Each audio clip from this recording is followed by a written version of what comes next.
Nanti malam, saat kebanyakan orang memilih memejamkan mata, kita justru akan membuka satu rahasia yang selama ini sengaja dikubur dalam-dalam. Karena tidak semua kekayaan datang dari kerja keras. Tidak semua kesuksesan lahir dari doa yang tulus. Dan tidak semua keluarga yang terlihat sempurna benar-benar bersih dari dosa.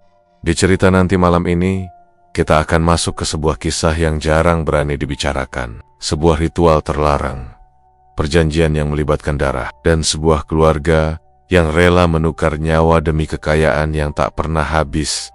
Keluarga Handoko. Nama mereka dikenal terhormat, disegani, dan selalu berada di puncak kesuksesan. Mereka lengker, rezeki mereka deras, hidup mereka terlihat tanpa celah. Namun di balik senyum ramah dan rumah megah itu, tersimpan satu rahasia kelam yang hanya muncul saat malam tertentu tiba. Ritual yang tidak boleh gagal, ritual yang tidak boleh diketahui orang luar, ritual yang menuntut satu hal paling berharga, darah keluarga sendiri.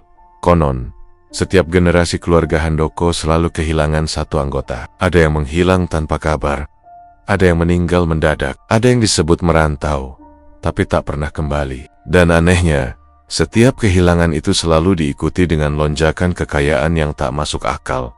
Apa sebenarnya yang mereka lakukan di malam ritual itu?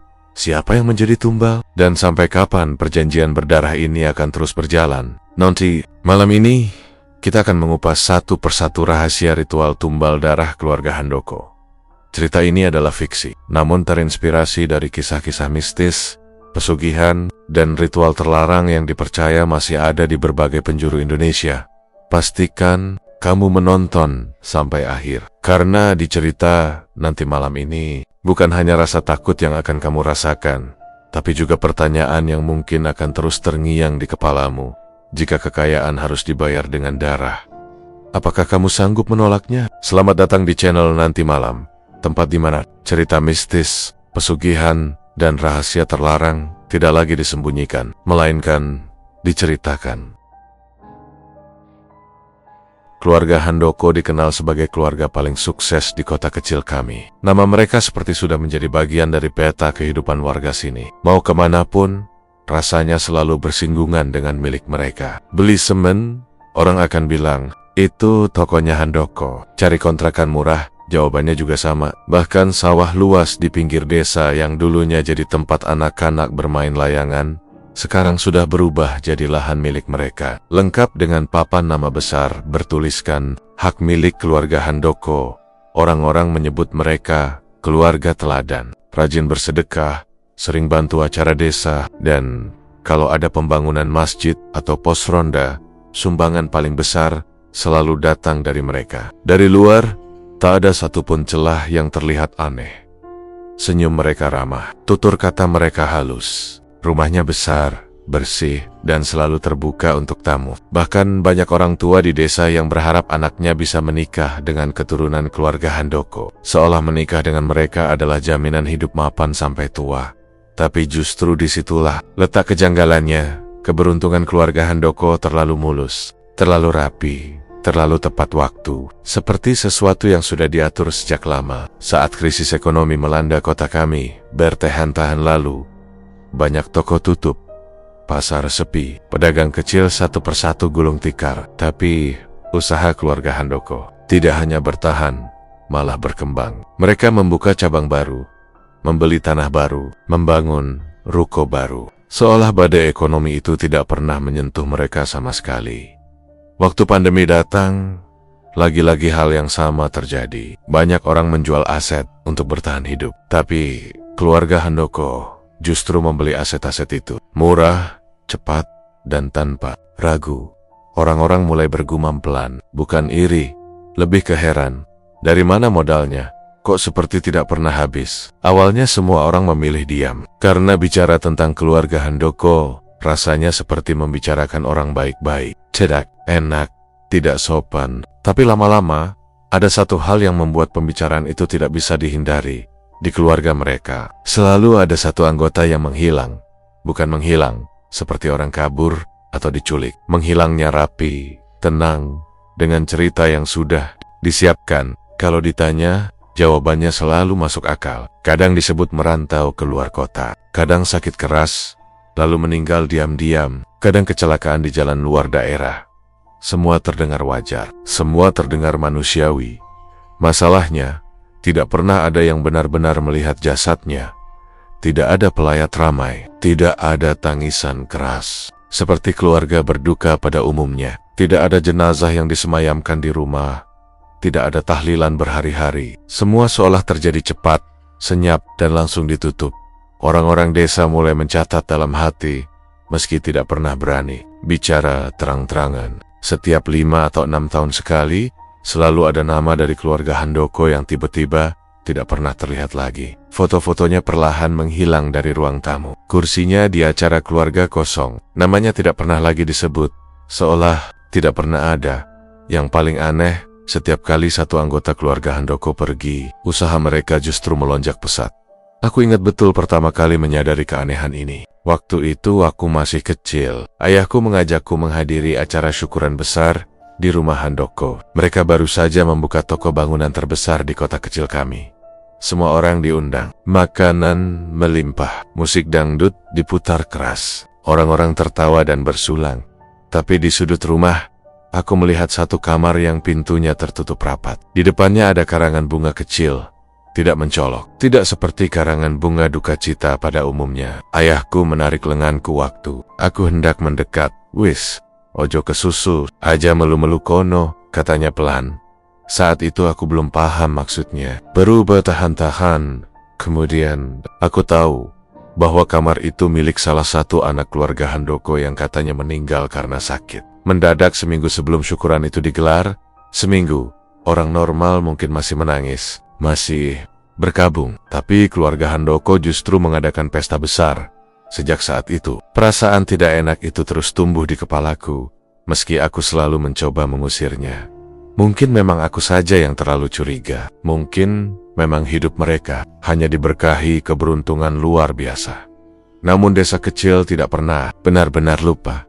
Ada ibu-ibu yang berbisik di dapur sambil memotong sayur. Ada bapak-bapak yang bergumam pelan di pos ronda saat ronda malam. Ada tetua desa yang memilih mengalihkan pembicaraan setiap kali nama Handoko disebut. Semua seolah sepakat untuk tahu, tapi pura-pura tidak tahu. Yang membuat suasana semakin aneh. Keluarga Handoko sangat jarang terlihat berduka. Wajah mereka selalu tenang. Bahkan ketika salah satu anggota keluarga dikabarkan meninggal, ekspresi mereka tidak pernah benar-benar runtuh. Mata mereka memang sembab, tapi tidak ada tangis yang meledak. Tidak ada teriakan kehilangan. Kematian sudah menjadi bagian dari rutinitas.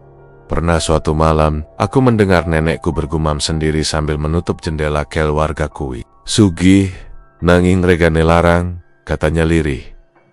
Aku bertanya apa maksudnya.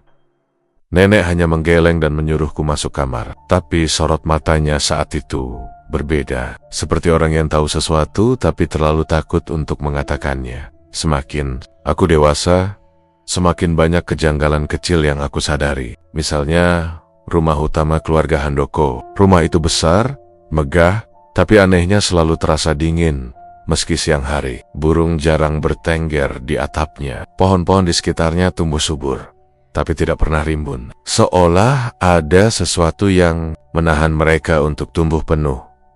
Malam hari, lampu rumah itu tidak pernah padam sepenuhnya. Selalu ada satu bagian rumah yang menyala redup sampai pagi. Dan anehnya lagi, hampir setiap malam tertentu, terutama menjelang hari-hari yang dianggap berat oleh orang Jawa, seperti malam Jumat atau Selasa Kliwon, terdengar suara aktivitas dari halaman belakang rumah itu. Padahal secara logika, jam segitu orang sudah tidur. Aku pernah mencoba mengintip dari jauh. Tidak jelas apa yang mereka lakukan. Hanya terlihat bayangan orang-orang berdiri melingkar diam, tanpa suara tawa, tanpa obrolan. Hanya diam yang terlalu teratur untuk disebut kebetulan, yang membuatku semakin merinding. Keluarga Handoko selalu terlihat lengkap di siang hari, tapi seperti berkurang satu di malam hari tertentu. Entah perasaanku saja atau memang begitu. Seperti ada satu kursi kosong yang tidak pernah dibicarakan. Warga desa sebenarnya bukan tidak curiga, tapi ketakutan lebih besar dari rasa ingin tahu. Siapa yang berani menuduh keluarga paling berpengaruh? Di desa, siapa yang berani bertanya terlalu dalam? kalau hidupnya masih bergantung pada pekerjaan di toko mereka, di sawah mereka, atau di kontrakan mereka. Orang-orang memilih aman, memilih diam, memilih percaya pada cerita yang sudah disediakan. Katanya merantau, katanya sakit, katanya kecelakaan. Cerita-cerita itu terus diulang sampai terdengar seperti kebenaran. Sampai orang-orang lupa bahwa tidak pernah ada bukti nyata. Tidak ada kuburan yang jelas, tidak ada pusara yang bisa diziarah, tidak ada foto pemakaman. Yang ada hanya satu kesimpulan tak terucap di benak banyak orang. Setiap kesuksesan keluarga Handoko selalu dibayar dengan sesuatu yang tidak pernah disebutkan secara terang-terangan. Dan yang paling menakutkan, kisah itu tidak pernah berhenti. Seolah ada tangan tak terlihat yang terus membuka jalan mereka. Asalkan satu syarat selalu dipenuhi, syarat yang tidak pernah dibicarakan, syarat yang hanya dipahami oleh darah mereka sendiri. Saat aku dewasa dan mulai sering mendengar cerita lama dari orang-orang tua desa, satu kalimat selalu muncul dalam versi berbeda, tapi dengan makna yang sama. Rezeki sing ora lumrah, mesti ana tumbali. Rezeki yang tidak wajar, pasti ada tumbalnya. Dan tanpa aku sadari saat itu, kalimat itu perlahan berubah dari sekadar cerita desa menjadi bayangan gelap yang suatu hari akan menyeretku masuk ke dalam rahasia keluarga Handoko itu sendiri.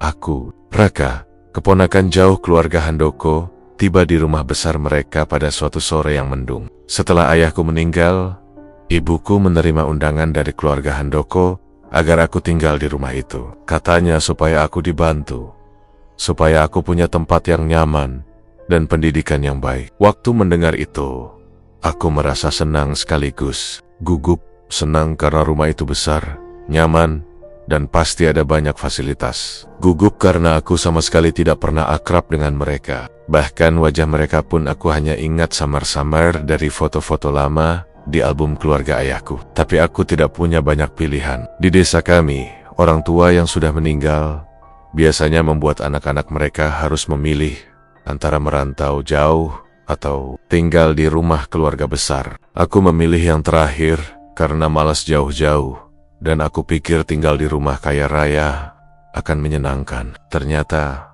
aku salah besar.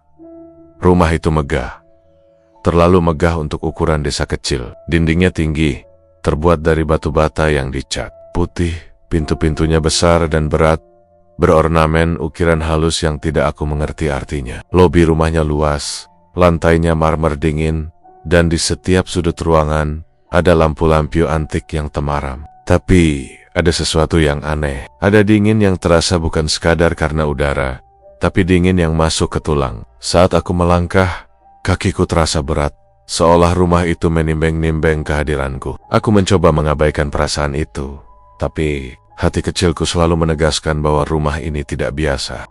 Setiap malam, sekitar pukul 12 tepat, aku selalu mendengar suara air menetes. Awalnya aku kira mungkin ada keran bocor atau atap bocor. Tapi setelah aku memeriksa seluruh lantai, tidak ada satupun sumber air. Suara itu datang dari lantai atas, dari arah kamar yang selama ini selalu tertutup rapat. Suaranya halus, tapi ritmis, seperti seseorang sedang meneteskan air perlahan-lahan ke sebuah wadah. Aku mencoba menenangkan diri, bilang pada diri sendiri bahwa itu pasti suara angin atau imajinasiku. Tapi setiap malam, suaranya semakin jelas, semakin nyata. Kadang terdengar seperti aliran darah yang menetes, membuat aku merinding sampai ke ujung rambut.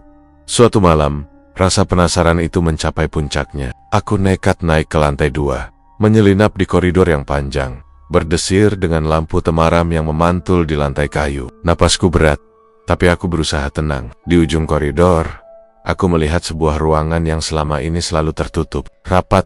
Pintu kayunya hitam pekat, permukaannya penuh goresan seperti bekas kuku. Semakin aku menatap, semakin jelas bekas goresan itu seperti sengaja dibuat untuk memberi peringatan. Di atas pintu, tertulis samar tulisan yang sulit dibaca. Tapi aku yakin itulah kata-kata yang ditinggalkan untuk orang yang ingin masuk. Tulisan itu berbunyi, dilarang masuk keturunan darah. Hatiku berdegup kencang. Aku tahu, aku termasuk keturunan darah itu. Aku bisa saja mundur, tapi rasa ingin tahu lebih kuat daripada ketakutanku. Aku mendekat, mencoba menempelkan telinga di pintu. berharap bisa mendengar sesuatu. Namun yang kudengar hanyalah keheningan diikuti suara berderit dari lantai kayu yang menandakan ada sesuatu di dalam. Aku mengusap wajahku, mencoba menenangkan diri, tapi keringat dingin mulai menetes di pelipisku. Dan aku merasakan sensasi aneh, seperti ada mata yang mengintai dari dalam ruangan itu. Mata yang mengetahui segala hal tentangku. Aku mundur perlahan, tapi tidak bisa lepas dari perasaan bahwa ruangan itu menyimpan rahasia yang sangat besar. Rahasia yang selama ini membuat keluarga Handoko tampak sempurna dan selalu beruntung. Hari-hari berikutnya, aku mencoba menyesuaikan diri dengan kehidupan di rumah itu. Aku diberi kamar yang luas, lengkap dengan meja belajar dan lemari besar. Semua orang bersikap ramah padaku, tapi ada jarak yang terasa sangat kental. Seolah mereka semua tahu sesuatu yang aku tidak tahu, dan mereka menunggu waktu yang tepat untuk memberitahuku, atau mungkin untuk mengujiku. Malam-malamku dipenuhi rasa penasaran dan ketakutan. Aku mulai memperhatikan rutinitas mereka. Mereka bangun lebih pagi dari biasanya, mengatur jadwal harian dengan presisi, dan selalu ada satu orang yang memastikan semua anggota keluarga berada di tempatnya masing-masing pada jam-jam tertentu. Aku merasa seperti berada di dalam sebuah mesin yang bergerak rapi, tapi setiap roda yang berputar itu menyimpan rahasia gelap. Suatu malam, ketika semua orang sudah tidur, aku mendengar bisikan pelan dari arah ruangan yang terkunci itu. Suaranya seperti angin berbisik di antara sela-sela dinding.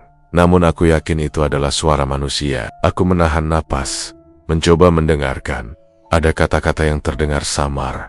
Rezeki, darah, bayar, ora bisa, dilalekake. Aku tersentak. Bahasa itu adalah bahasa Jawa, tapi sangat jarang digunakan. Hanya untuk kata-kata penting atau doa yang sangat kuno. Ora bisa dilalekake, artinya tidak bisa dilupakan. Kata-kata itu terdengar seperti mantra, seperti peringatan, atau mungkin kutukan. Aku merinding, dan jantungku berdegup lebih kencang dari biasanya. Rasanya aku ingin lari, tapi kakiku membeku. Aku tahu jika aku lari, aku akan melanggar aturan yang tidak terlihat, dan sesuatu yang lebih buruk bisa terjadi. Hari demi hari aku mulai memperhatikan hal-hal yang lebih aneh. Misalnya, di dapur, selalu ada seorang pembantu yang tampak gelisah. Setiap kali aku lewat, mereka menunduk dan tidak pernah menatapku terlalu lama. Seolah mereka takut aku mengetahui sesuatu yang seharusnya tidak aku ketahui. Bahkan ketika aku duduk di ruang tamu sambil membaca buku, aku sering melihat bayangan yang bergerak cepat di tepi mataku. Setiap kali aku menoleh, tidak ada apa-apa, tapi keanehan itu tidak berhenti. Pernah suatu malam, aku melihat siluet seorang anak muda berdiri di dekat tangga, menatapku dengan mata kosong. Aku kaget, tapi ketika aku menoleh lagi, siluet itu hilang begitu saja. Hati kecilku berbisik, iki omah, kui ora biasa. Rumah ini tidak biasa, tapi aku mencoba mengabaikannya. Suatu sore, aku memberanikan diri untuk bertanya kepada salah satu pembantu tentang ruangan itu. Aku mendekatinya saat ia sedang menyapu halaman belakang. Suaranya pelan, hampir seperti takut terdengar orang lain. Ia menatapku, lalu berbisik, "Mas, ojo nyemplung neng kono, sing ana ing kono. Kuwi dudu kanggo wong biasa. Jangan masuk ke sana. Yang ada di dalam itu bukan untuk orang biasa." Aku menelan ludah. Rasa penasaran dan takut bercampur. Tapi semakin dia berbicara, aku merasa semakin dekat dengan rahasia itu. Kabeh sing ana ing omah iki, kebaik ora kabeh sing metu saka kene bisa urip tentrem. Lanjutnya, semuanya diatur. Tidak semua yang keluar dari sini bisa hidup tenang. Aku tidak mengerti sepenuhnya maksudnya, tapi rasa takutku meningkat drastis. Ada sesuatu yang sangat gelap, sesuatu yang tersembunyi di balik kemegahan rumah itu. Malam itu, aku kembali mendengar suara air menetes. Kali ini lebih jelas, lebih berat. Aku bisa mendengar ritme jatuhnya yang lambat dan berulang. Aku, lantai kayu di bawahku, mencoba menemukan sumber suara, tapi tidak ada apa-apa. Saat itulah aku menyadari satu hal. Suara itu seolah berasal dari dalam dinding itu sendiri, atau dari ruangan yang selama ini terkunci. Aku merasakan hawa panas aneh di sekelilingku, dan secara tidak sadar, aku menyentuh pintu hitam itu. Pintu terasa dingin, lebih dingin daripada suhu di seluruh rumah. Bekas goresannya terasa seperti menempel di tangan, seolah ingin menahanku untuk pergi. Napasku memburu, Jantungku berdetak cepat, tapi rasa ingin tahu mengalahkan ketakutan. Aku menunduk lebih dekat, mencoba melihat melalui celah, tapi tidak ada yang bisa kulihat, hanya kegelapan yang padat, seolah menelan seluruh cahaya di sekitarnya. Dan di saat itu, aku merasa ada mata yang menatapku dari dalam menali setiap gerakanku, setiap hembusan napasku, dan setiap niatku. Aku tidak bisa tidur malam itu. Bayangan pintu hitam terus menghantui pikiranku. Aku mulai bermimpi aneh. Dalam mimpi itu, aku melihat keluargaku sendiri. Tapi wajah mereka berubah menjadi topeng kosong. Mereka berdiri melingkar di sekitar sebuah bak besar, berisi cairan merah, gelap. Dan dari bak itu, muncul bayangan-bayangan hitam yang menari di udara. Aku teriak dalam mimpi, tapi tidak ada suara yang keluar. Aku terbangun dengan tubuh berkeringat dingin, jantung berdegup kencang, dan mulut kering. Saat itu aku sadar, rumah ini menyimpan rahasia besar yang selama ini tidak pernah diceritakan pada siapapun. Bahkan pada anak-anak mereka sendiri. Rahasia yang membuat mereka selalu beruntung dan membuat semua orang di desa takut sekaligus. Kagum pada keluarga Handoko, hari-hari berlalu dengan ketegangan yang sama. Setiap kali aku lewat koridor lantai 2, mataku selalu tertarik pada pintu hitam itu. Ada perasaan campur aduk antara takut, penasaran, dan sesuatu yang tidak bisa dijelaskan dengan kata-kata. Aku merasa rumah itu hidup, memantau gerakanku, menilai keberadaanku. Kadang terdengar bisikan dari arah pintu, kadang terdengar langkah, kaki ringan, seolah seseorang sedang berjalan di dalam ruangan, meski tidak ada orang yang tampak. Aku mulai menyadari bahwa ini bukan rumah biasa. Ini bukan sekadar tempat tinggal. Ini adalah tempat di mana sesuatu yang gelap dan kuno disembunyikan. Sesuatu yang berkaitan dengan darah, kekuasaan, dan kesuksesan yang tidak wajar. Dan malam itu, aku duduk di depan pintu hitam itu, mencoba menenangkan diri. Tapi, di dalam hatiku, aku tahu satu hal. Suatu saat, aku akan masuk ke ruangan itu. Aku tidak tahu kapan, dan aku tidak tahu apakah aku akan kembali dengan selamat. Yang aku tahu hanya satu, rahasia keluarga Handoko tidak akan membiarkanku hidup tanpa mengetahui semuanya. Ada sesuatu yang menunggu di balik pintu itu, sesuatu yang telah menunggu bertahun-tahun, mungkin puluhan tahun, untuk muncul kembali. Dan aku, Raka, bagian dari darah itu, tidak bisa lari dari takdirku sendiri. Malam itu berbeda dari malam-malam sebelumnya. Aku tidak bisa tidur, padahal tubuhku lelah setelah seharian menyesuaikan diri dengan rumah besar keluarga Handoko. Ada rasa tegang yang menumpuk di dadaku, seperti ada sesuatu yang menunggu di luar kesadaranku, tapi aku belum tahu apa. Pukul menunjukkan hampir tengah malam, dan udara di dalam kamar terasa lebih dingin dari biasanya. Aku menutup selimut, mencoba menenangkan diri, tapi bau amis yang samar menyeruak ke hidungku. Awalnya kupikir itu mungkin dari dapur, tapi bau itu terlalu pekat, seperti darah segar. Jantungku berdegup kencang. Ada sesuatu yang salah malam ini. Aku bisa merasakannya sampai ke tulang-tulang. Rasa penasaran mengalahkan ketakutanku. Aku bangkit dari tempat tidur, merapat ke jendela lantai 2 yang menghadap ke halaman belakang. Saat itulah aku melihat sesuatu yang membuat napasku tersengal. Di halaman, seluruh keluarga Handoko berdiri melingkar. Mereka memakai baju hitam, rapi, tanpa satupun lipatan yang salah. Seperti sudah dirancang agar terlihat seram tapi teratur. Wajah mereka datar, tanpa emosi. Mata mereka kosong, tapi menatap sesuatu yang aku tidak bisa lihat dari jarak jauh. Di tengah lingkaran itu, ada sebuah bak batu besar. Ukurannya setengah dari tubuh orang dewasa. Isinya cairan berwarna merah gelap. Warna itu terlalu pekat untuk air biasa. Sinar lampu temaram dari lampu-lampu halaman memantul di permukaannya, membuatnya tampak seperti kolam kecil yang memantulkan neraka sendiri. Di samping bak itu, berdiri seorang anak kecil. Usianya mungkin 4 atau 5 tahun. Tubuhnya gemetar, tapi ada sesuatu yang aneh. Tatapannya tenang, bahkan terlihat menyadari keberadaanku. Aku ingin menjerit, memanggil seseorang, siapapun, tapi mulutku terasa terkunci. Suara yang biasanya keluar tanpa sadar, malam itu hilang. Hanya ada degup jantungku yang terdengar di telinga sendiri. Aku membeku, nyaris tidak bisa bernapas. Aku ingin berbalik, lari ke kamar, menutup mata dan berpura-pura tidak melihat. Tapi mataku seperti terpaku pada apa yang terjadi di halaman itu. Ada sesuatu yang memaksaku menyaksikan ritual ini, meski aku tahu ini salah. Kakek Handoko, pria tua yang biasanya duduk diam di ruang tamu sambil membaca koran, berdiri di depan bak. Matanya yang tua tapi tajam menatap anak kecil itu, lalu mulai membaca mantra dengan suara berat, lambat, dan menekankan setiap kata seolah mengalir dari urat nadinya sendiri. Suaranya menembus udara malam, bergema di seluruh halaman. Korek-korek, itu asing, tapi aku bisa menangkap intinya. Darah dibayar dengan darah, rezeki ditukar nyawa. Angin malam berhembus kencang, membuat daun-daun kering berdesir di halaman. Aroma amis itu semakin kuat, menusuk hidung, membuat mual. Aku menutup mulut dengan tangan, tapi rasa mual itu tidak hilang. Aku tidak pernah merasa takut seperti ini sebelumnya. Tubuhku kaku, tapi mataku terus menatap anak kecil itu yang berdiri di samping bak, menoleh sejenak ke arah lingkaran keluarga. Kemudian, matanya mencari-cari sesuatu. Saat pandangannya bertemu dengan pandanganku dari jendela lantai 2, aku terkejut. Anak itu tersenyum, senyum polos yang seharusnya menghibur. Tapi di situ ada sesuatu yang sangat aneh. Ada kepahitan, ada kesedihan yang terlalu tua untuk usianya. Ada sesuatu yang membuat darahku mendidih.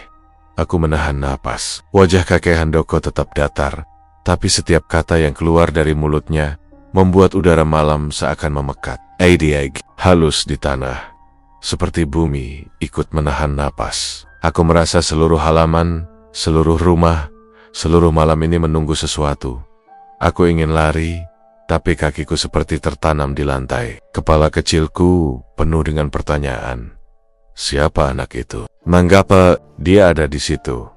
Apa yang akan terjadi padanya? Dan yang paling menakutkan, kenapa aku merasa semua itu bukan sekadar tontonan, tapi undangan untuk ikut serta. Anak kecil itu menatap sekelilingnya. Matanya yang hitam dan dalam melihat semua anggota keluarga satu persatu. Tidak ada keraguan di matanya. Tidak ada ketakutan. Aku tidak tahu bagaimana bisa anak seumur itu tampak tenang, padahal suasana di sekelilingnya penuh ancaman, seolah ia sudah tahu takdirnya. Dan saat matanya bertemu denganku lagi, senyum itu muncul. Senyum yang menembus kaca, menembus jendela, menembus tubuhku. Aku merasa bulu kuduk merinding, dan ada sesuatu yang berbisik di telingaku. Kowe ora bakal luna saka kene, kamu tidak akan bisa keluar dari sini. Suara mantra kakek Handoko semakin keras, lebih berat, dan aku mulai memahami sedikit arti kata-kata itu. Setiap kalimat yang diucapkan bukan sekadar doa atau ritual biasa. Itu adalah perjanjian. Perjanjian yang ditandatangani dengan sesuatu yang tidak terlihat, sesuatu yang tidak bisa ditolak. Aku menatap cairan merah itu lagi, dan jantungku berhenti sejenak. Bayangan di permukaan cairan itu bergerak, tidak seperti air atau darah biasa. Itu sesuatu yang hidup, sesuatu yang mengamati. Aku ingin menutup mata, tapi rasa penasaran memaksaku untuk terus melihat. Angin malam membawa bisikan-bisikan halus, hampir seperti anak-anak kecil yang menangis jauh di dalam hutan. Aku tidak tahu apakah itu nyata atau hanya imajinasiku, tapi ada satu hal yang jelas. Malam ini, semua yang ada di halaman belakang itu bukanlah permainan atau atraksi.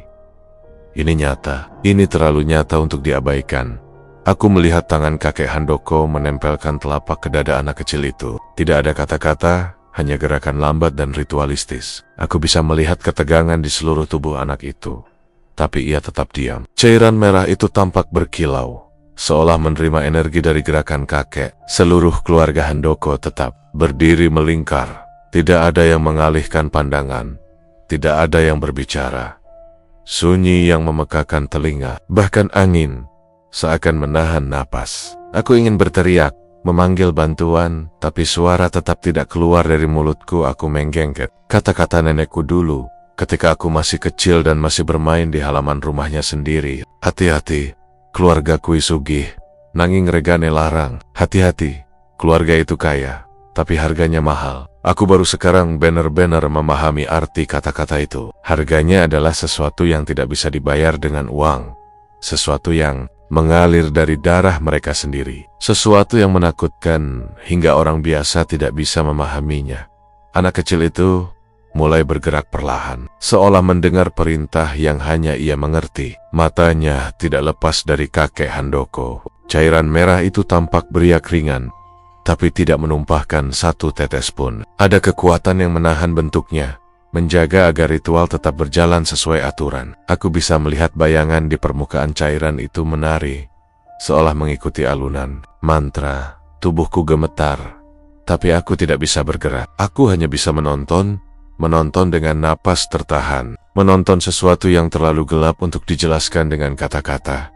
Aku ingat, di masa kecilku, aku pernah mendengar cerita dari tetua desa tentang malam Jumat Kliwon. Malam yang dianggap keramat, malam di mana batas dunia manusia dan dunia lain menjadi tipis. Aku tidak pernah percaya, tapi malam ini, semua itu menjadi jelas. Setiap unsur yang kudengar dalam cerita itu, bau, suara, udara, bayangan, semuanya nyata. Aku tidak bisa lagi berpura-pura bahwa ini hanya kebetulan atau permainan pikiran. Ini ritual yang sudah berlangsung bertahun-tahun, mungkin puluhan tahun, yang menjaga sesuatu tetap hidup, sesuatu yang gelap dan mematikan, sesuatu yang tidak bisa dilihat orang biasa. Aku mengamati anak kecil itu. Matanya yang polos tapi terlalu dewasa untuk usianya, senyumnya yang menakutkan, membuat aku merasa terhubung dengannya tanpa alasan. Ada rasa kasihan, tapi juga ketakutan yang membakar seluruh tubuhku. Aku ingin turun, mencoba menolong, tapi ada sesuatu yang menahanku. Seolah rumah ini, halaman ini, bahkan malam itu sendiri, memaksaku untuk tetap menjadi penonton. Aku seperti bagian dari sesuatu yang lebih besar, sesuatu yang aku tidak mengerti sepenuhnya. Mantra kakek Handoko semakin keras. Setiap kata menekankan pengorbanan dan harga yang harus dibayar. Aku merasa seperti dunia di sekelilingku berubah. Cahaya lampu temaram tidak lagi menenangkan. Angin malam bukan lagi penyegar, tapi pembawa bisikan gelap. Bayangan keluarga Handoko bukan lagi sekadar manusia biasa, tapi makhluk yang memiliki kekuatan yang menakutkan. Aku bisa merasakan energi ritual itu mengalir, menembus tanah, menembus udara, bahkan menembus tubuhku. Dan ketika anak kecil itu menatapku untuk kali terakhir malam itu, senyumnya tetap ada. Senyum itu tidak hanya menyentuh mata tapi masuk ke dalam hati, menanamkan ketakutan yang tidak akan hilang. Aku tahu satu hal, malam ini hanyalah awal dari apa yang akan terjadi padaku. Aku tidak tahu bagaimana, aku tidak tahu kapan, tapi aku merasakan bahwa aku sudah terseret ke dalam dunia yang selama ini tersembunyi di balik kemegahan keluarga Handoko. Dunia di mana darah menjadi harga, dan nyawa menjadi alat untuk mempertahankan kekuasaan dan keberuntungan. Aku menatap halaman itu sampai pagi menjelang. Setiap gerakan keluarga Handoko, setiap mantra yang diucapkan, setiap tetesan cairan merah, semuanya tertanam dalam ingatanku. Dan aku sadar, aku bukan lagi sekadar Raka, keponakan jauh yang datang untuk tinggal sementara. Aku telah menjadi bagian dari rahasia itu. Rahasia yang tidak pernah diceritakan. Rahasia yang selama ini menjaga kemegahan keluarga Handoko. Dan rahasia yang kelak akan menentukan takdirku sendiri keesokan paginya. Aku bangun dengan kepala yang berat dan mata yang perih karena kurang tidur. Bayangan malam Jumat Kliwon masih jelas menempel di benakku. Suara mantra, bayangan anak kecil, cairan merah gelap, semuanya seperti menempel di retina dan meresap ke dalam pikiran. Aku merasa seluruh tubuhku gemetar. Meski sebenarnya aku duduk di kursi ruang tamu yang hangat, dikelilingi sinar matahari pagi yang seharusnya menenangkan. Tapi rasa tegangnya tidak hilang, bahkan semakin bertambah. Aku menatap sekeliling rumah, mencoba menemukan sesuatu yang bisa menenangkan pikiranku. Semua tampak biasa, meja makan rapi, piring-piring bersih, aroma kopi pagi. Tapi aku tahu itu hanya kamuflase. Aku tahu malam tadi bukan sekadar mimpi atau halusinasi. Sesuatu yang gelap dan kuat mengalir di rumah ini. Dan aku baru saja menyaksikannya secara langsung. Aku tahu aku harus mencari jawaban, meski ketakutan hampir membelenggu seluruh tubuhku. Setelah berpikir beberapa saat, aku memutuskan untuk mencari pembantu rumah yang kemarin aku lihat sibuk di dapur. Aku menemukannya di belakang rumah, sedang menyapu halaman. Wajahnya pucat, matanya merah seakan baru saja menangis, tapi dia berusaha tetap tenang. Ketika aku mendekat dan mulai bertanya tentang apa yang kulihat malam tadi, tubuhnya sedikit gemetar. Ia menunduk, mengusap keringat dingin di dahinya, dan berkata pelan. Suaranya hampir tidak terdengar, seolah takut didengar orang lain. "Mas, sampeyan nandeleng kabeh. Katanya, suara gemetar sampeyan deleng kabeh sing kedaden. Iku bener mas, kabeh bener mas. Kamu lihat semuanya, itu benar mas. Semuanya benar. Aku terdiam, suaranya serak, dan ada rasa takut yang nyata dalam setiap kata-katanya. Aku mencoba menenangkan diri dan berkata perlahan, ceritakan saja apa yang sebenarnya terjadi. Ia menelan ludah, menghela napas panjang, lalu mulai bercerita, hampir menangis. Keluarga Handoko, iku ora kaya kula warga lian. Wis suwene 7 turunan, saben generasi, saben usaha pada maju, mesti ana sing kudu dibayar. Darah view, ora ana liyane, ora wong luar, ora wong miskin. Nanging, anak-anak, sedulur, kabeh kudu bayar. Yen ora kabeh, sing dadi rezeki bakal bali dadi petaka. Kabeh bakal rusak mas, kabeh bakal ambruk. Keluarga Handoko, itu tidak seperti keluarga lain. Sudah lama 7 turunan. Setiap kali usaha mereka maju, pasti ada yang harus dibayar, darah sendiri. Tidak orang lain, tidak orang miskin, tapi anak-anak saudara. Harus jika tidak, semua rezeki akan kembali menjadi petaka. Semuanya akan hancur mas, semuanya akan runtuh. Aku menatapnya, merasakan jantungku hampir berhenti. Kata-katanya terlalu jelas, terlalu nyata, dan terlalu menakutkan. Ini bukan sekadar cerita desa atau mitos yang diwariskan secara turun-temurun. Ini nyata. Aku meja kayu di depanku, mencoba menenangkan diri, tapi tanganku bergetar hebat. Semua yang kulihat malam tadi di halaman belakang mulai tersambung di otakku. Semua bayangan, semua mantra, semuanya menjadi jelas. Inilah rahasia di balik kesuksesan keluarga Handoko. Rahasia yang tidak pernah diceritakan. Pembantu itu menatapku dengan mata penuh harap sekaligus ketakutan. Sampeyan kudu ngati-hati mas. Ojo nganti ana sing ngerti. Sampeyan ngerti kabeh. Nenek ora, sampeyan uga bakal kelelep ing dosa iki. Kamu harus hati-hati mas. Jangan sampai ada yang tahu kamu tahu semuanya. Kalau kamu juga akan tenggelam dalam dosa ini. Aku terdiam sejenak, mencoba mencerna kata-kata itu. Dosa, tanyaku pelan. Maksudmu, mereka melakukan ini selama bertahun-tahun? Ia mengangguk perlahan. Saben anggota keluarga sing ilang, sing dikorbanke. Iku bagian saka ritual. Saben rejeki gede, saben usaha maju, mesti ana rega sing kudu dibayar. Ora ana sing bisa lolos saka aturan iki. Ora peduli sepira kuat sepira sugihi. Kabeh keturunan bakal kena pengaruh. Lan, mas, saiki sampean uga dadi bagian saka urutan iki. Setiap anggota keluarga yang hilang, yang dikorbankan, itu bagian dari ritual. Setiap rezeki besar, setiap usaha maju, pasti ada harga yang harus dibayar. Tidak ada yang bisa lolos dari aturan ini. Tidak peduli seberapa kuat, seberapa kaya, semua keturunan akan terkena pengaruh.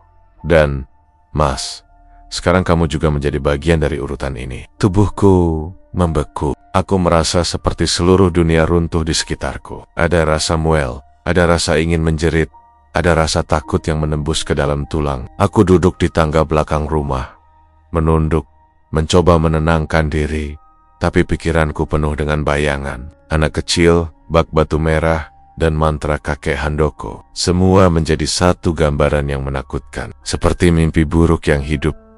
Pembantu itu kemudian menambahkan sesuatu yang membuat bulu kuduku merinding. Sampean ngerti mas, saibet, ritual ora bisa gagal. Yen ana siji sing ora ditindakake, kabeh sing dadi rejeki bakal ilang. Kaya iki, omah, dadi peteng, usaha bakal rusak. Lan, kabeh sing ana ing omah iki bakal ketularan kutuk. Iku sebab ora ana tingwani ngomong bab iki. Wong-wong sing tahu nyoba ngungkap, pada ilang. Kamu tahu mas, sedia, ritual tidak boleh gagal. Jika ada yang tidak dilakukan, semua rejeki akan hilang, begitu. Rumah ini akan menjadi gelap, usaha akan rusak, dan semua yang ada di rumah ini akan tertular kutukan. Itulah sebabnya, tidak ada yang berani membicarakannya. Orang-orang yang pernah mencoba mengungkap, hilang. Aku menggigil, hampir tidak bisa menahan napas. Semua itu begitu nyata, begitu dekat, dan begitu menakutkan. Aku mulai mengerti. Mengapa keluarga Handoko selalu tampak sempurna, selalu berhasil, selalu mendapatkan rezeki yang tidak masuk akal? Semua itu dibayar dengan sesuatu yang tidak pernah terlihat, sesuatu yang selama ini disembunyikan dengan rapi dari dunia luar, sesuatu yang mengalir di darah mereka sendiri.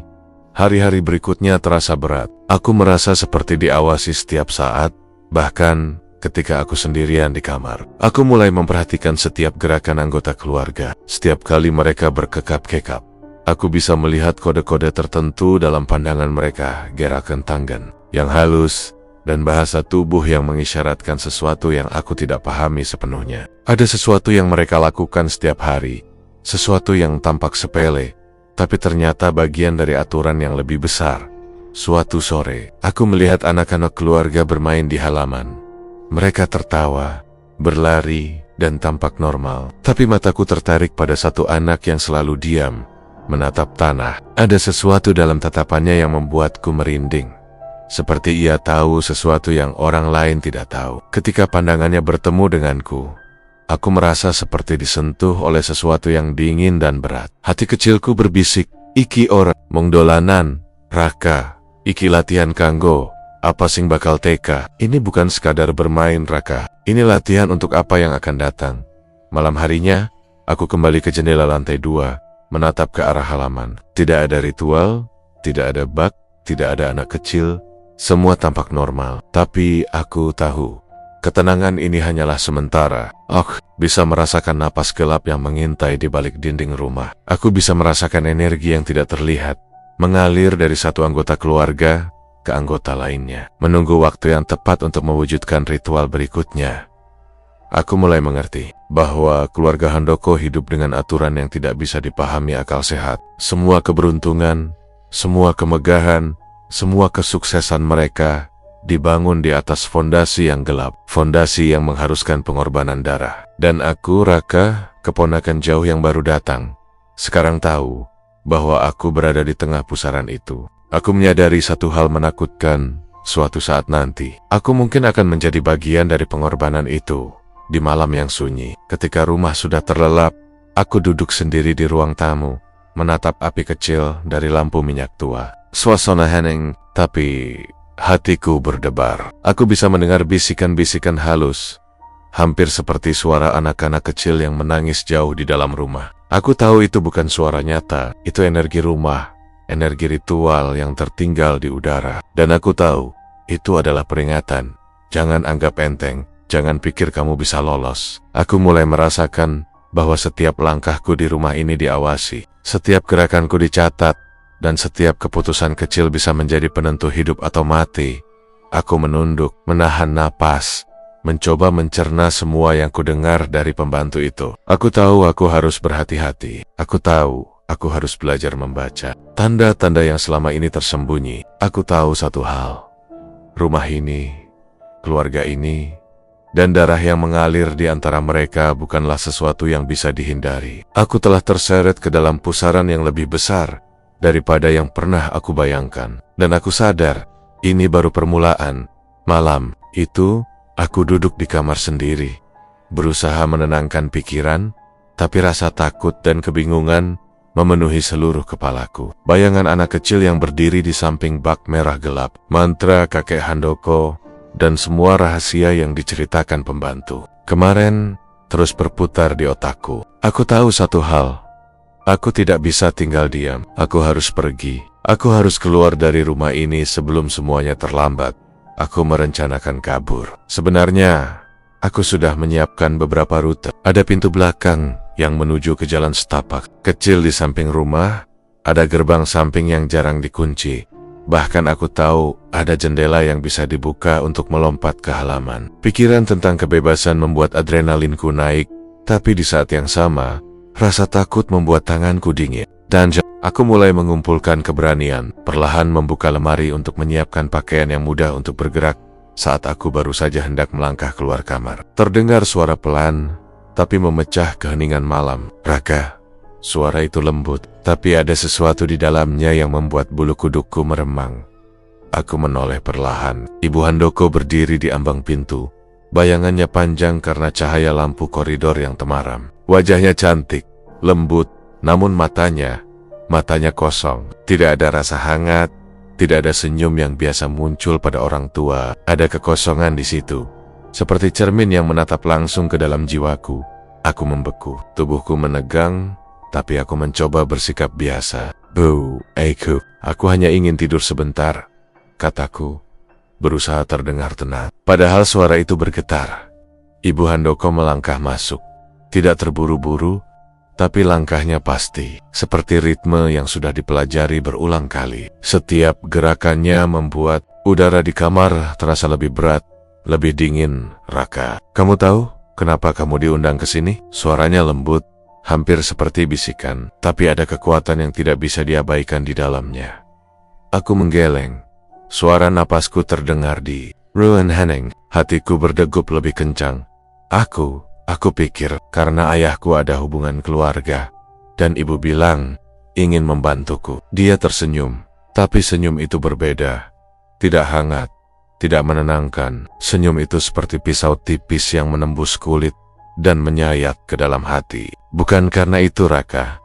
Bukan karena hubungan keluarga. Bukan karena kebaikan atau kebetulan kamu di sini. Karena darahmu cocok. Aku menatapnya, tidak mengerti. Darahku maksud, Bu. Ibu Handoko berjalan lebih dekat. Suara, langkahnya hampir tidak terdengar. Aku menahan napas. Darahmu, Raka. Darahmu mengalir sesuai aturan, sesuai dengan apa yang telah berlangsung selama 7 turunan. Darahmu cocok untuk ritual. Darahmu adalah bagian dari takdir keluarga. Ini, ia menelan ludah, menghela napas panjang, lalu mulai bercerita, hampir menangis. Keluarga Handoko, iku, ora kaya kula warga lian. Wiswene pitung turunan, saben generasi, saben usaha pada maju, mesti ana sing kudu dibayar. Darah view, ora ana liane, ora wong luar, ora wong miskin. Nanging, anak-anak, sedulur, kabeh kudu bayar. Yen ora kabeh, sing dadi rezeki bakal bali dari petaka. Kabeh bakal rusak, Mas. Kabeh bakal ambruk. Keluarga Handoko itu tidak seperti keluarga lain. Sudah lama 7 turunan. Setiap kali usaha mereka maju, pasti ada yang harus dibayar. Darah sendiri, tidak orang lain. Tidak orang miskin, tapi anak-anak saudara. Harus jika tidak, semua rezeki akan kembali menjadi petaka. Semuanya akan hancur, Mas. Semuanya akan runtuh. Aku menatapnya, merasakan jantungku hampir berhenti. Kata-katanya terlalu jelas, terlalu nyata, dan terlalu menakutkan. Ini bukan sekadar cerita desa atau mitos yang diwariskan secara turun-temurun. Ini nyata. Aku meja kayu di depanku, mencoba menenangkan diri, tapi tanganku bergetar hebat. Semua yang kulihat malam tadi di halaman belakang mulai tersambung di otakku. Semua bayangan, semua mantra, semuanya menjadi jelas. Inilah rahasia di balik kesuksesan keluarga Handoko. Rahasia yang tidak pernah diceritakan. Pembantu itu menatapku dengan mata penuh harap sekaligus ketakutan. Sampeyan kudu ngati-hati, Mas. Ojo nganti ana sing ngerti, sampean ngerti kabeh. Nenek ora, sampean uga, bakal kelelep ing dosa iki. Kamu harus hati-hati, Mas. Jangan sampai ada yang tahu kamu tahu semuanya. Kalau kamu juga akan tenggelam dalam dosa ini. Aku terdiam sejenak, mencoba mencerna kata-kata itu. Dosa, tanyaku pelan. Maksudmu, mereka melakukan ini selama bertahun-tahun? Ia mengangguk perlahan. Saben anggota keluarga sing ilang, sing dikorbanke, iku bagian saka ritual. Saben rejeki gede, saben usaha maju, mesti ana rega sing kudu dibayar. Ora ana sing bisa lolos saka aturan iki. Ora peduli sepira kuat sepira sugihi, kabeh keturunan bakal kena pengaruh. Lan, Mas, saiki sampean uga dadi bagian saka urutan iki. Setiap anggota keluarga yang hilang, yang dikorbankan, itu bagian dari ritual. Setiap rezeki besar, setiap usaha maju, pasti ada harga yang harus dibayar. Tidak ada yang bisa lolos dari aturan ini. Tidak peduli seberapa kuat, seberapa kaya, semua keturunan akan terkena pengaruh.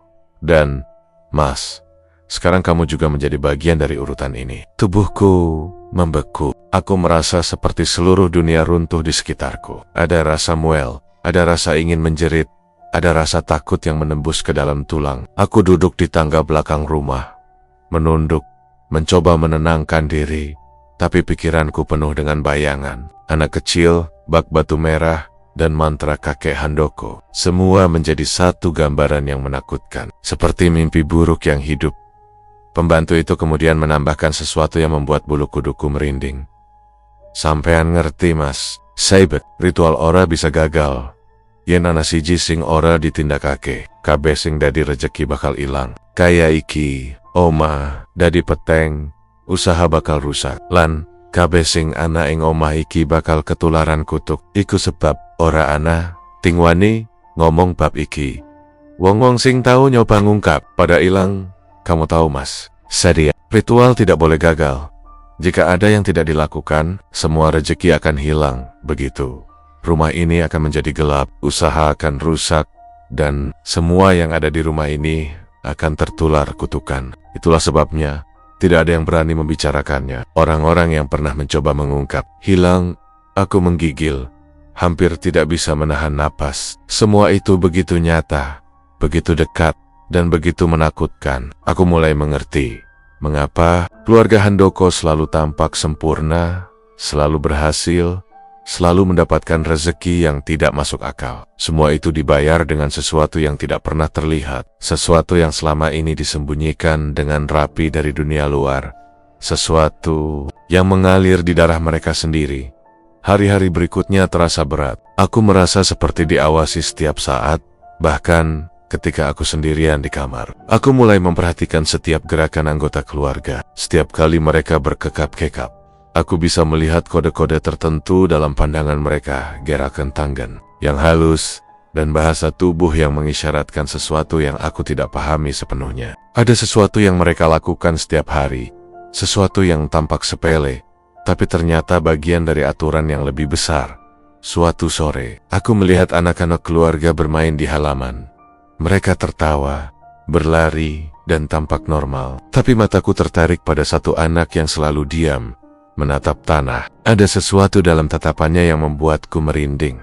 Seperti ia tahu sesuatu yang orang lain tidak tahu. Ketika pandangannya bertemu denganku, aku merasa seperti disentuh oleh sesuatu yang dingin dan berat. Hati kecilku berbisik, iki ora mung dolanan, Raka, iki latihan kanggo. Apa sing bakal teka? Ini bukan sekadar bermain, Raka. Ini latihan untuk apa yang akan datang. Malam harinya, aku kembali ke jendela lantai 2, menatap ke arah halaman. Tidak ada ritual, tidak ada bak, tidak ada anak kecil. Semua tampak normal. Tapi aku tahu, ketenangan ini hanyalah sementara. Bisa merasakan napas gelap yang mengintai di balik dinding rumah. Aku bisa merasakan energi yang tidak terlihat, mengalir dari satu anggota keluarga ke anggota lainnya, menunggu waktu yang tepat untuk mewujudkan ritual berikutnya. Aku mulai mengerti bahwa keluarga Handoko hidup dengan aturan yang tidak bisa dipahami akal sehat. Semua keberuntungan, semua kemegahan, semua kesuksesan mereka dibangun di atas fondasi yang gelap, fondasi yang mengharuskan pengorbanan darah. Dan aku, Raka, keponakan jauh yang baru datang, sekarang tahu bahwa aku berada di tengah pusaran itu. Aku menyadari satu hal menakutkan. Suatu saat nanti, aku mungkin akan menjadi bagian dari pengorbanan itu. Di malam yang sunyi, ketika rumah sudah terlelap, aku duduk sendiri di ruang tamu, menatap api kecil dari lampu minyak tua. Suasana hening, tapi hatiku berdebar. Aku bisa mendengar bisikan-bisikan halus, hampir seperti suara anak-anak kecil yang menangis jauh di dalam rumah. Aku tahu itu bukan suara nyata, itu energi rumah, energi ritual yang tertinggal di udara. Dan aku tahu, itu adalah peringatan. Jangan anggap enteng, jangan pikir kamu bisa lolos. Aku mulai merasakan bahwa setiap langkahku di rumah ini diawasi. Setiap gerakanku dicatat, dan setiap keputusan kecil bisa menjadi penentu hidup atau mati. Aku menunduk, menahan napas, mencoba mencerna semua yang kudengar dari pembantu itu. Aku tahu aku harus berhati-hati. Aku tahu aku harus belajar membaca tanda-tanda yang selama ini tersembunyi. Aku tahu satu hal. Rumah ini, keluarga ini, dan darah yang mengalir di antara mereka bukanlah sesuatu yang bisa dihindari. Aku telah terseret ke dalam pusaran yang lebih besar daripada yang pernah aku bayangkan. Dan aku sadar Ini baru permulaan. Malam itu, aku duduk di kamar sendiri, berusaha menenangkan pikiran, tapi rasa takut dan kebingungan memenuhi seluruh kepalaku. Bayangan anak kecil yang berdiri di samping bak merah gelap, mantra kakek Handoko, dan semua rahasia yang diceritakan pembantu kemarin terus berputar di otakku. Aku tahu satu hal, aku tidak bisa tinggal diam. Aku harus pergi. Aku harus keluar dari rumah ini sebelum semuanya terlambat. Aku merencanakan kabur. Sebenarnya, aku sudah menyiapkan beberapa rute. Ada pintu belakang yang menuju ke jalan setapak kecil di samping rumah, ada gerbang samping yang jarang dikunci.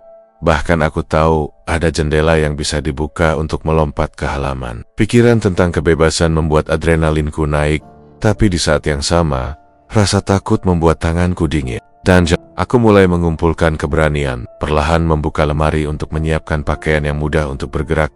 Saat aku baru saja hendak melangkah keluar kamar, terdengar suara pelan, tapi memecah keheningan malam. Raka, suara itu lembut, tapi ada sesuatu di dalamnya yang membuat bulu kudukku meremang.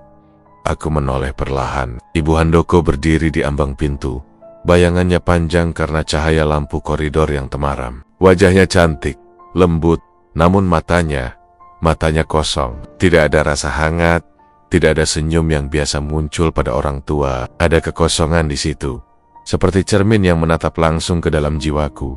Aku membeku, tubuhku menegang, tapi aku mencoba bersikap biasa. Bu, aku hanya ingin tidur sebentar, kataku, berusaha terdengar tenang. Padahal suara itu bergetar. Ibu Handoko melangkah masuk. Tidak terburu-buru, tapi langkahnya pasti, seperti ritme yang sudah dipelajari berulang kali. Setiap gerakannya membuat udara di kamar terasa lebih berat, lebih dingin. Raka, kamu tahu kenapa kamu diundang ke sini? Suaranya lembut, hampir seperti bisikan, tapi ada kekuatan yang tidak bisa diabaikan di dalamnya. Aku menggeleng. Suara napasku terdengar di Ruan Henning. Hatiku berdegup lebih kencang. Aku pikir karena ayahku ada hubungan keluarga, dan ibu bilang ingin membantuku. Dia tersenyum, tapi senyum itu berbeda. Tidak hangat, tidak menenangkan. Senyum itu seperti pisau tipis yang menembus kulit dan menyayat ke dalam hati. Bukan karena itu, Raka. Bukan karena hubungan keluarga. Bukan karena kebaikan atau kebetulan kamu di sini. Karena darahmu cocok. Aku menatapnya, tidak mengerti. Darahku maksud, Bu. Ibu Handoko berjalan lebih dekat. Suara, langkahnya hampir tidak terdengar. Aku menahan napas. Darahmu, Raka. Darahmu mengalir sesuai aturan, sesuai dengan apa yang telah berlangsung selama 7 turunan. Darahmu cocok untuk ritual. Darahmu adalah bagian dari takdir keluarga. Ini, jantungku terasa berhenti. Segala rasa takut yang aku coba tahan sejak semalam, semua rencana kabur, tiba-tiba hancur dalam satu kalimat itu. Aku merasa seperti tubuhku membeku dari ujung kepala hingga ujung kaki. Nafasku tersengal, dan dunia di sekitarku terasa hening. Aku ingin lari, ingin menjerit, tapi kakiku kaku. Seolah seluruh rumah ini menahan gerakanku. Ibu Handoko mencondongkan tubuh sedikit. Matanya tetap kosong, tapi ada kilatan sesuatu yang sulit dijelaskan. Raka, kamu bukan tamu di sini. Kamu bukan anak biasa yang bisa datang, tinggal sebentar, lalu pergi. Kamu adalah bagian dari siklus ini, bagian dari ritual yang tidak bisa dihindari. Dan sekarang, waktumu hampir tiba. Aku menelan ludah. Tubuhku gemetar hebat. Aku mencoba mengucapkan sesuatu, tapi aku tidak ingin. Suaraku putus di tenggorokan. Rasanya lidahku terkunci, dan kata-kata tidak keluar. Dia tersenyum lagi, lebih tipis, lebih tajam. Aku tahu, Raka, kamu takut. Orang takut ketika menyadari kebenaran ini. Tapi kamu harus mengerti, setiap keberuntungan, setiap kekayaan, setiap kesuksesan keluarga ini dibayar dengan sesuatu yang tidak bisa dilihat orang biasa. Dan sekarang, kamu akan menjadi bagian dari harga itu. Aku menunduk, kepala terasa berat. Segala rencana kabur yang sudah kupikirkan, semuanya terasa sia-sia. Aku sadar, rumah ini bukan tempat yang bisa ditinggalkan begitu saja. Aku bukan tamu. Aku bukan orang luar. Aku adalah keturunan darah. dan keturunan darah tidak bisa menolak takdirnya. Malam itu aku tidak bisa tidur. Setiap detik terasa seperti bertahun-tahun. Bayangan Ibu Handoko, anak kecil di halaman, kakek yang membaca mantra, semua muncul di mataku. Aku bisa mendengar kembali bisikan mantra, suara air menetes, aroma darah, dan bisikan halus di telinga. Sampean ora bisa lunga. Kamu bisa pergi. Aku menutup mata, tapi bayangan itu tidak hilang. Aku mulai merasakan sesuatu yang hangat dan berat mengalir di tubuhku. Seolah rumah itu sendiri sedang menekanku, menahan, memaksa untuk tetap berada di sini. Beberapa hari berikutnya, aku mulai memperhatikan detail yang sebelumnya aku abaikan. Setiap kali anggota keluarga Handoko duduk makan, ada gerakan halus dengan tangan mereka.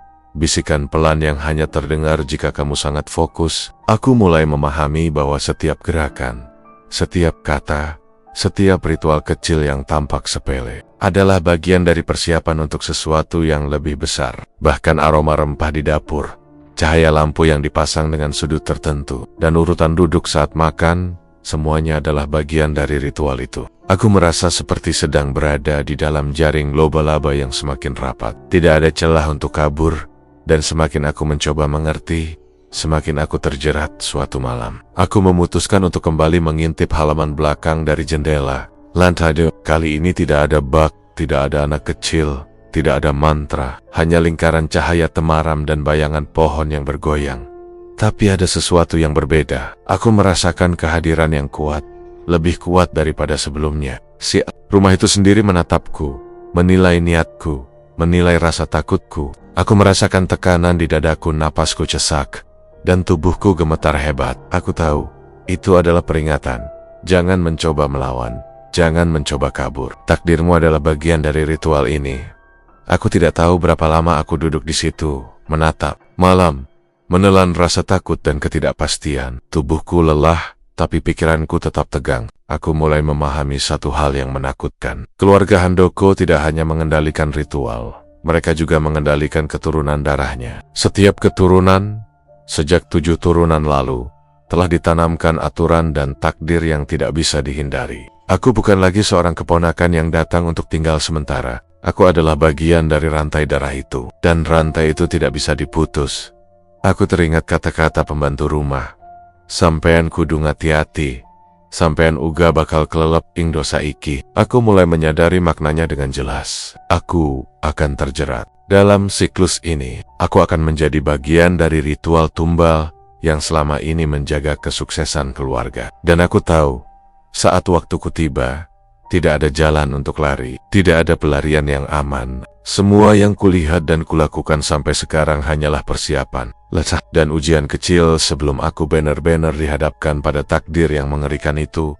Ketika malam semakin larut, aku duduk di tempat tidur, menatap lampu temaram, dan mulai merencanakan lenca-lenca berikutnya. Aku tahu, aku harus belajar membaca tanda-tanda, memahami aturan yang tidak tertulis, dan mencoba bertahan hidup. Tapi aku juga tahu satu hal, rasa takut ini akan selalu ada, menempel di setiap langkahku. Karena aku bukan tamu, aku bukan pengunjung, aku adalah bagian dari keluarga Handoko, bagian dari darah, bagian dari ritual, bagian dari dosa yang turun-temurun.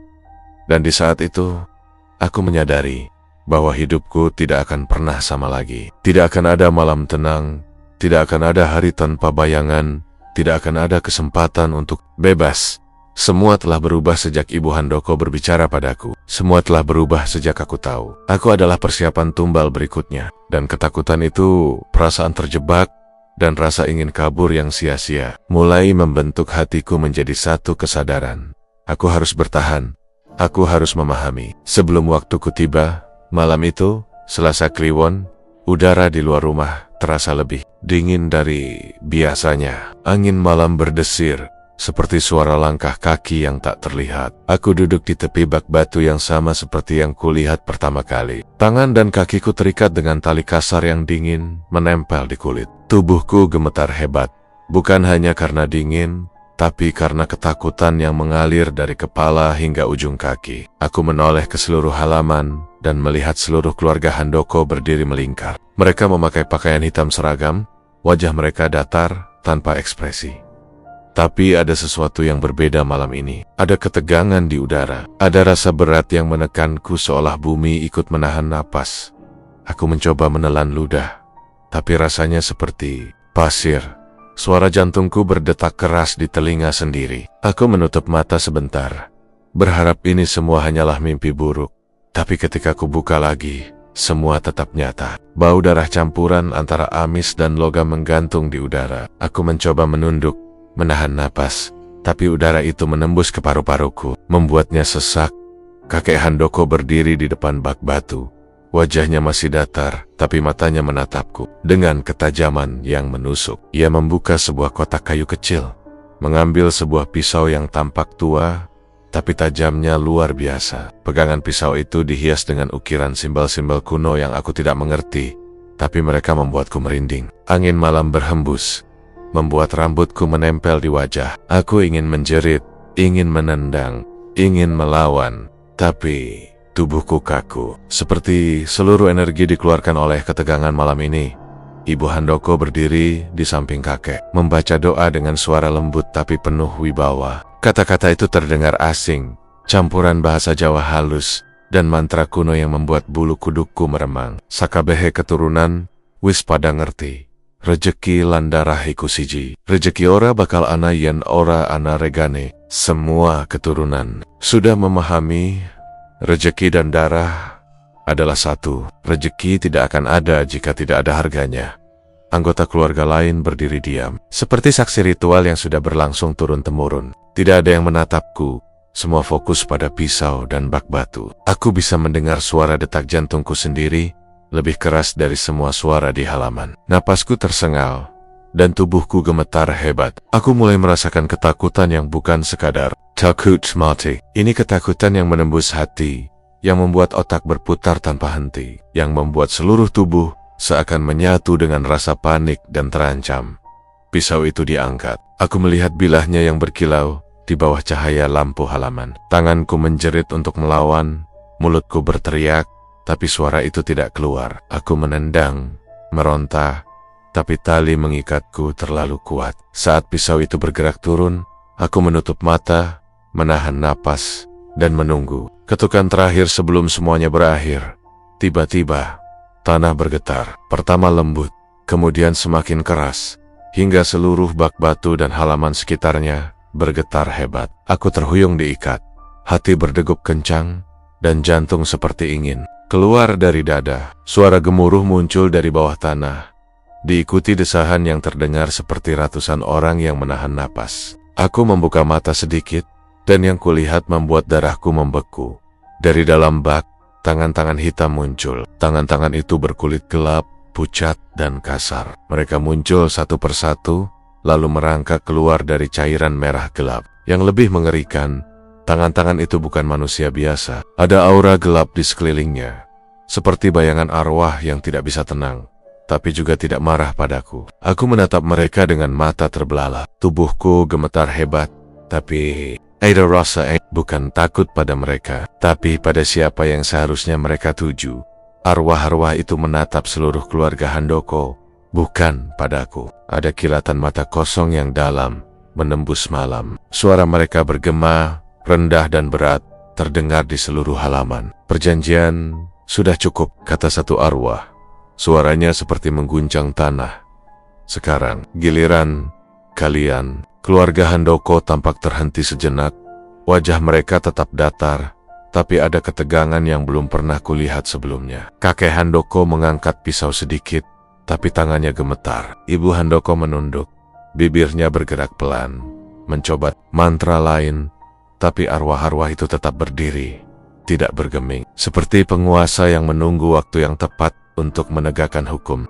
Aku mulai mengerti sesuatu yang lebih mengerikan daripada kematian itu sendiri. Semua ritual, semua pengorbanan, semua tumbal yang telah dikorbankan selama 7 turunan, semua itu tidak cukup. Ada sesuatu yang lebih besar, sesuatu yang menjaga keseimbangan antara darah dan keberuntungan, sesuatu yang tidak bisa dikendalikan oleh manusia. Arwah-arwah para tumbal itu bukan hanya korban, mereka menjadi hakim, menjadi penyeimbang, menjadi kekuatan yang menegakkan aturan yang bahkan keluarga Handoko tidak bisa langgar.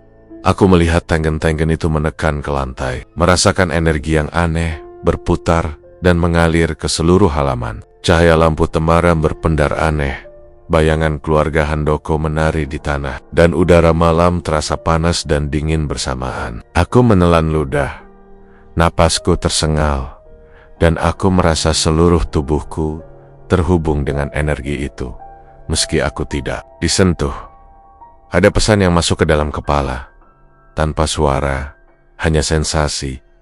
Dosa turun-temurun sudah cukup. Saatnya kalian membayar. Kakek Handoko menunduk, bibirnya bergerak cepat, berbisik dalam bahasa kuno. Ibu Handoko berdiri di samping, mencoba menenangkan arwah-arwah itu. Tapi aku bisa melihat ketakutan yang tersembunyi di matanya. Bahkan wajah mereka yang selama ini tenang, sempurna, dan datar, malam ini retak sedikit. Aku merasakan bahwa ini bukan sekadar ritual biasa. Ini adalah konfrontasi terakhir, ujian terakhir, dan harga terakhir yang harus dibayar. Arwah-arwah itu semakin mendekat. Tangan mereka bergerak perlahan, seolah menilai setiap anggota keluarga. Cahaya merah dari bak batu berpendar lebih intens, memantulkan bayangan hitam di wajah anggota keluarga. Aku menahan napas, menunggu apa yang akan terjadi. Tubuhku gemetar hebat, tapi aku tidak bisa menutup mata. Ada rasa ingin tahu yang aneh, bercampur dengan ketakutan, seperti mengetahui rahasia yang tidak boleh diketahui. Satu arwah menatap langsung kakek Handoko. Suaranya berat, bergetar di udara malam. Cukup, harga sudah dibayar. Darah yang tertumpah, cukup. Kakek Handoko menunduk, wajahnya pucat. Aku bisa melihat tangannya bergetar saat menurunkan pisau. Ada rasa lega kecil, tapi aku tahu itu hanya sementara. Arwah-arwah itu menatap seluruh keluarga, satu persatu, memastikan tidak ada yang melanggar aturan. Aku masih terikat di bak batu. Tubuhku gemetar, tapi rasa takutku mulai berubah. Aku mulai memahami sesuatu. Arwah-arwah itu bukan musuhku. Mereka bukan untuk menyakitiku. Mereka adalah penyeimbang, penjaga hukum yang menjaga agar siklus darah dan keberuntungan tetap berjalan. Aku menelan ludah, mencoba bernapas pelan, merasakan energi di sekitarku. Ada kekuatan yang lebih besar daripada manusia di sini. Keluarga Handoko boleh kaya dan berkuasa, tapi malam ini aku tahu, mereka tunduk pada sesuatu yang lebih tua, lebih gelap, dan lebih kuat. Malam itu, ketika arwah-arwah itu mulai mundur, tanah berhenti bergetar. Cahaya lampu kembali normal, bayangan di halaman menghilang, dan udara malam menjadi lebih tenang. Aku duduk di bak batu, tubuhku lelah dan gemetar, tapi mataku tetap terbuka. Aku melihat seluruh keluarga Handoko berdiri diam, wajah mereka pucat dan tegang. Tetapi ritual malam ini selesai. Mereka selamat untuk malam ini. Tapi aku tahu ketenangan ini hanyalah sementara. Siklus akan terus berlanjut, dan suatu saat mereka harus membayar lagi. Aku menarik napas panjang, mencoba mencerna semua yang kulihat. Aku masih terikat, tapi ada pemahaman baru yang menenangkan sekaligus menakutkan. Aku bukan lagi keponakan yang tidak tahu apa-apa. Aku melihat seluruh siklus, seluruh aturan, seluruh hukum yang mengikat keluarga Handoko. Aku mulai sadar, jika aku ingin selamat, jika aku ingin tetap hidup, aku harus belajar membaca tanda-tanda, memahami aturan, dan menunggu saat yang tepat. Karena ritual ini bukan tentang kematian satu malam saja. Ritual ini adalah warisan turun-temurun, dan aku sekarang bagian dari warisan itu. Aku menutup mata sebentar, mencoba menenangkan tubuh yang gemetar, dan bisikan halus terdengar di telingaku. Raka, saiki sampean ngerti, ora ana dalan bali. Raka, sekarang kamu mengerti, tidak ada jalan kembali. Dan aku tahu, aku benar-benar mengerti. Aku bukan tamu, aku bukan pengunjung. Aku adalah bagian dari siklus ini, bagian dari darah, bagian dari dosa, dan bagian dari ritual yang lebih besar daripada yang pernah kubayangkan. Malam itu mengajarkanku satu hal. Keberuntungan keluarga Handoko bukan hadiah, tetapi konsekuensi. Dan konsekuensi itu selalu menunggu untuk ditebus keesokan. Paginya, aku terbangun dengan kepala berat dan tubuh masih gemetar. Semua yang terjadi malam sebelumnya terasa seperti mimpi yang terlalu nyata. Tapi ketika aku membuka mata, suasana di rumah Handoko kosong. Sunyi begitu pekat, sampai aku bisa mendengar setiap detak jantungku sendiri. Tidak ada suara langkah, kaki. Tidak ada aroma masakan yang biasanya tercium dari dapur. Tidak ada suara tawa atau bisik anggota keluarga. Hanya kesunyian yang menusuk, dingin dan menekan. Aku duduk di tepi tempat tidur, menatap sekeliling kamar yang biasanya penuh dengan kehidupan, tapi hari itu sepi, menyeramkan, dan terasa asing. Dengan langkah hati-hati aku turun ke lantai. Bawah setiap sudut rumah tampak sama, rapi, tapi kosong. Meja makan bersih tanpa bekas.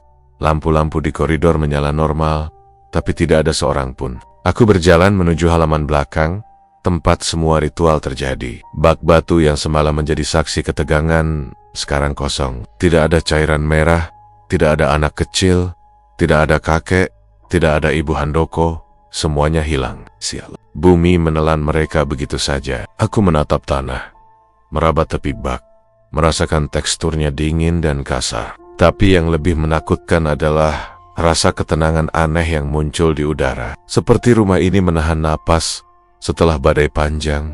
Panik mulai menghantamku. Aku keluar dari halaman, menuju jalan setapak kecil di samping rumah, berharap bertemu tetangga, polisi, atau siapapun yang bisa memberiku penjelasan. Beberapa orang sudah berkumpul di depan gerbang, terlihat bingung dan gusar. Polisi dengan raut wajah serius mencatat sesuatu di buku catatan mereka. Aku mendekat, mencoba bertanya, tapi kata-kataku tercekat.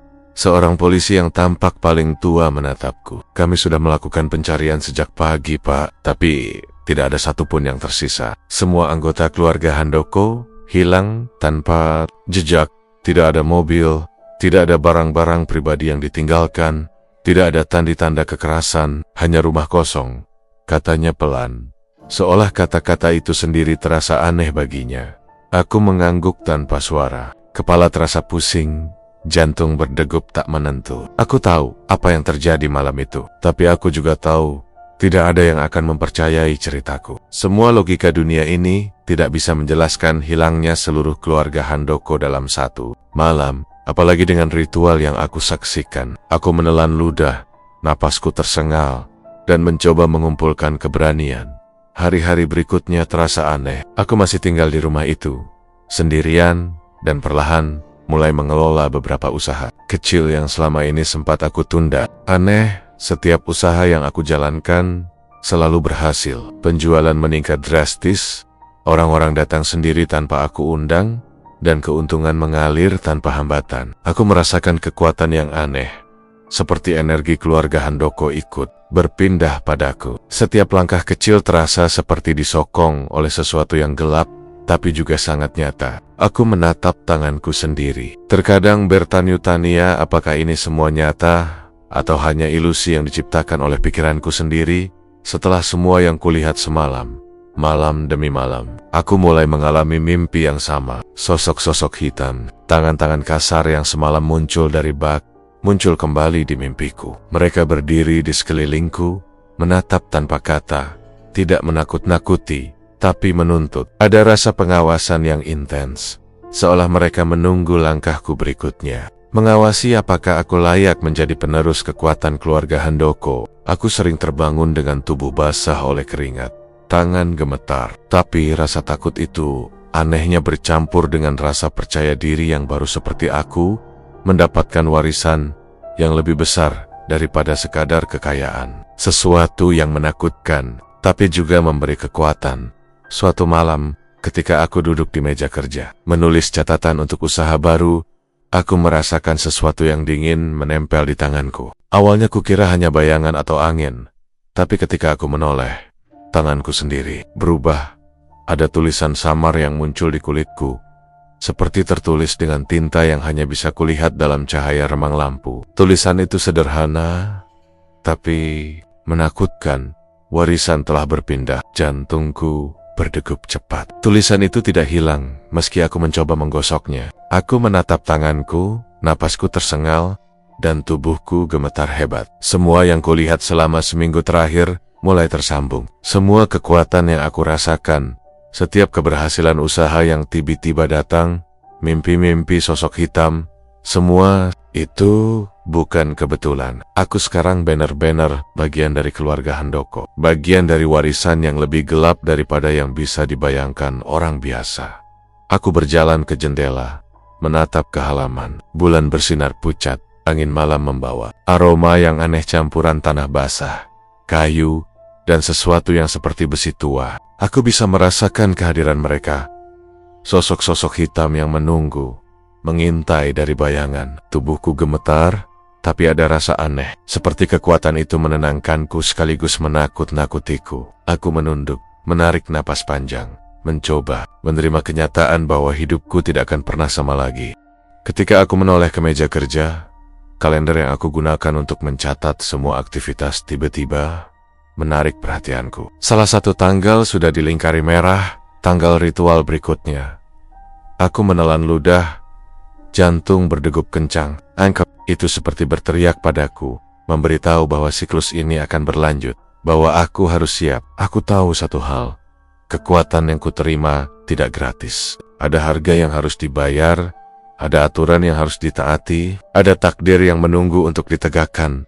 Malam itu, aku duduk di meja, menatap tulisan di tanganku, dan mulai memahami semua yang terjadi dengan keluarga Handoko. Semua tumbal, ritual, hilangnya anggota keluarga, keberhasilan usaha mereka, semua itu bukan sekadar kebetulan. Itu adalah warisan turun-temurun yang berpindah padaku. Dan sekarang aku memegang kendali, tapi kendali itu datang dengan tanggung jawab yang menakutkan. Setiap langkah salah, setiap keputusan bodoh, bisa memicu kutukan yang sama yang menelan keluarga Handoko sebelumnya. Aku menutup mata, mencoba menenangkan pikiran, tapi bisikan halus terdengar di telingaku. Raka, saiki warisan wis ana ing tanganmu. Hati-hati karo sing bakal teka. Raka, sekarang warisan ada di tanganmu. Hati-hati dengan yang akan datang. Aku tersentak, membuka mata. Ruang di sekitarku tampak sama, tapi udara malam terasa lebih berat. Aku menatap keluar jendela lagi. Bayangan pohon di halaman bergerak seolah disentuh angin. Tapi aku tahu itu bukan angin biasa. Ada kekuatan yang menunggu, memperhatikan, siap menuntut pertanggungjawaban. Tubuhku gemetar, tapi aku tahu aku harus siap. Aku harus belajar mengendalikan warisan ini, memahami aturan gelapnya, dan bersiap untuk malam ritual berikutnya. Sejak malam itu, hidupku berubah. Usaha kecil yang kulakukan selalu berhasil. Orang-orang datang dengan sendirinya, keuntungan mengalir tanpa henti. Tapi di balik semua itu, ada ketegangan yang tak pernah hilang. Setiap malam aku sering didatangi sosok-sosok hitam itu. Tangan-tangan arwah yang dulu bangkit dari bak, menatapku dengan intens, seolah menilai apakah aku layak atau tidak. Mereka tidak pernah marah padaku, tapi tatapan mereka membuatku sadar bahwa mereka menunggu saat dimana aku harus benar-benar membayar harga, menjadi pewaris hari demi hari. Mimpi itu semakin jelas, semakin hidup. Aku bisa merasakan energi ritual, keberuntungan, dan kekuatan mengalir melalui tubuhku. Aku bisa merasakan darah keluarga Handoko berbaur dengan darahku sendiri, menjadi satu siklus yang tidak bisa dipisahkan. Dan aku sadar satu hal menakutkan. Sejak hari itu, aku bukan lagi Raka biasa, keponakan jauh yang datang untuk tinggal sementara. Aku adalah penerus,